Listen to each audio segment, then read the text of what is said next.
नाज़रीन, stranger suggestions की नई वीडियो के साथ आपकी खिदमत में हाजिर हूँ।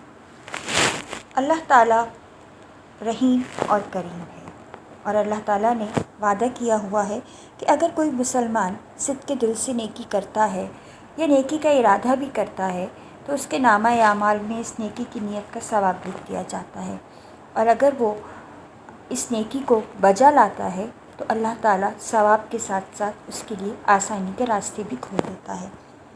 आज मैं आपसे एक सच्चा वाक़या शेयर करना चाहूँगी जो एक ऐसे शख्स की कहानी है जो आज से तकरीबन 30 से 40 साल पहले दयारे गैर चला गया। वो एक यतीम शख्स था जिसने मेहनत मशक्क़त करके किसी न किसी तरह अपनी तालीम मुकम्मल की और अपने दोस्त के पास दयारे गैर चला गया। आइए उसकी कहानी उसी की ज़बानी सुनते हैं। मैं सऊदी अरब में मुलाजमत के गर्ज से गया, वहाँ अपने दोस्त के पास रहने लगा। उस वक्त हालात बहुत मुश्किल हुआ करते थे। मैंने मुलाजमत की तलाश शुरू कर दी, मगर कहीं से फिल वक्त कोई मुस्बत जवाब नहीं आया था। मैं बहुत परेशान था। इतने में मेरे दोस्त को अपने वतन वापस जाना पड़ा। अब मेरे पास जो रहने का ठिकाना था वो भी मुझसे छिन गया। मैं बहुत परेशान हुआ और सोचा कि क्या करूं। अचानक मुझे एक मस्जिद नज़र आई और मैं उस मस्जिद में चला गया। मस्जिद में बाजमात नमाज हो रही थी। मैंने नमाज अदा की और अपना सामान वहीं एक कोने में रख दिया और सजदे में सर रखकर रोने लगा। रोते रोते न जाने मुझे कितनी देर गुजर गई। अचानक किसी ने मुझे हिलाया। देखा तो एक शख्स मेरे सामने खड़ा था और पूछ रहा था कि क्यों परेशान हो। उसने उर्दू में बात की तो थोड़ी तसल्ली हुई कि किसी अपने से परेशानी शेयर कर सकूँगा। मैंने इसको बताया कि मैं बहुत मुश्किल से सऊदी अरब आया कि यहाँ मुलाजमत करूँगा, मगर बदकिस्मती से यहाँ पर बहुत ज़्यादा बदहाली का शिकार हो गया हूँ। बहुत जगह मुलाजमत की दरख्वास्त दी है मगर जवाब नहीं आया,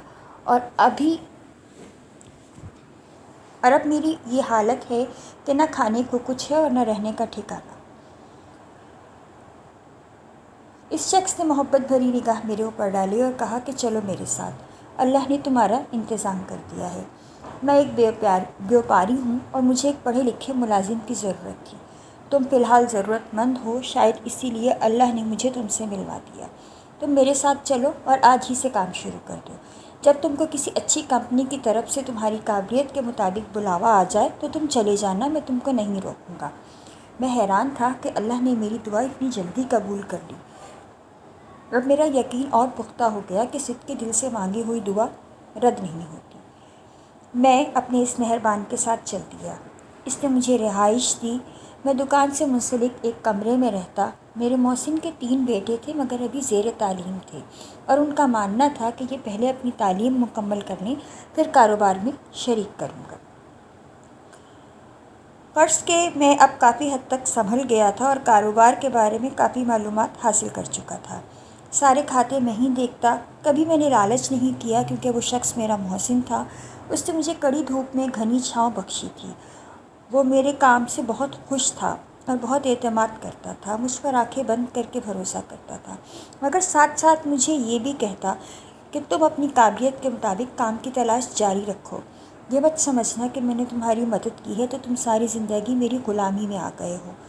उन्होंने ही किसी से कहकर मेरी काबिलियत के मुताबिक अच्छी कंपनी में मेरी नौकरी लगवा दी जो कि दूसरे शहर में थी, और अब उनके बेटे भी कारोबार में शरीक हो चुके थे।